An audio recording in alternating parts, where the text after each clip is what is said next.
पुण्यातील चाकण औद्योगिक वसाहतीत पायाभूत सुविधाच नसल्यानं अनेक कंपन्यांनी बाहेर स्थलांतरित होण्याचा इशारा दिल्यानंतर आता प्रशासनाला जाग आली आहे.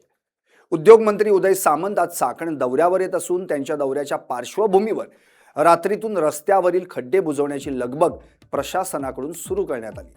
मात्र तळेगाव चाकण मार्गावरील सिमेंट कॉन्क्रिटीकरण करण्यात आलेल्या साईड पट्ट्या अचानक पावसानं वाहून गेल्यानं स्थानिकांनी यावर संतप्त प्रतिक्रिया व्यक्त केल्या. याचाच आढावा घेतलाय आमचे प्रतिनिधी चंद्रकांत मांडेकर यांनी. मध्ये पायाभूत सुविधा मिळत नसल्यामुळे या ठिकाणी काही उद्योजकांनी स्थलांतरित होण्याचा निर्णय घेतला. या पार्श्वभूमीवरती उद्योग मंत्री उदयजी सामंत चाकणमध्ये त्यांच्याशी संवाद साधण्यासाठी येणार आहेत. ते येणार असल्यामुळे मोठ्या प्रमाणामध्ये तातडीने मुरमीकरण आणि कॉन्क्रिटीकरण करण्यात आलेलं आहे. काही मार्गांचं खराबवाडीमध्ये तळेगाव चाकण या रस्त्यावरती कॉन्क्रिटीकरण करण्यात आलंय. मात्र हे कॉन्क्रिटीकरण निकृष्ट दर्जाचं असलेलं या ठिकाणी आता आपल्याला पाहायला मिळत आहे. हे कॉन्क्रिटीकरण चालू असताना अचानक पाऊस आल्यामुळे हे कॉन्क्रीट अक्षरशः वाहून गेलेलं आता आपल्याला पाहायला मिळत आहे. म्हणजे असं म्हणायला हरकत नाही की चाकणचा रस्ता पाण्यात वाहून गेला. त्यासोबतच वाहतूक कोंडी आज रविवार असून सुट्टीचा वार असूनही वाहतूक कोंडी सुद्धा आपल्याला या ठिकाणी पाहायला मिळत आहे. याबाबत बोलण्यासाठी आपल्यासोबत काही नागरिक आहेत.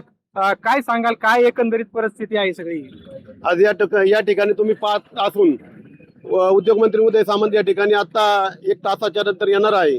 आज तुम्ही रस्त्याची डागडुगी पाहताय. आता थोड्या पावसातच हे खड्डे पडले, म्हणजे मेलेल्या माणसाच्या टाळूवर जर लोणी खाऊन ते राहिलेलं ताक आमच्या वाट्याला आला असं या ठिकाणी परिस्थिती झालेली आहे. माझं उद्योगमंत्र्यांना एवढंच म्हणणं आहे की तुम्ही आल्याच्या नंतर मिटिंग केल्याच्या नंतर काम लवकर चालू करा.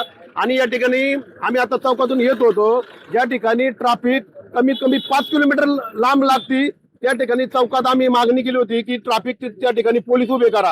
आता सध्याच्या दृष्टिकोनातून जर आपण लक्ष दिलं तर 1990 साली ही MIDC एस्टॅब्लिश झाली. 5 फेज या ठिकाणी झाले. 5 फेज झाल्यानंतर आपण इतर राज्यांमध्ये जर आपण पाहिलं तर ज्यावेळेस MIDC येते त्यावेळेस पहिला प्रश्न हा आहे की MIDCने हा इन्फ्रा पुरवायचा असतो. येथील स्थानिक आजूबाजूच्या भागातील रस्ते असतील, पाणी असेल, वीज असेल, हे सर्व प्रश्न हे MIDCने पुरवायचे असतात. पण आता आपण गेल्या 36 वर्षापासून पाहतोय की येथील जी 20-22 गावं आहेत यांना या प्रकारच्या कुठल्याही पायाभूत सुविधा ज्या आहेत ह्या मिळालेल्या नाहीत. LS मराठीसाठी चंद्रकांत मांडेकर, चाकण, पुणे.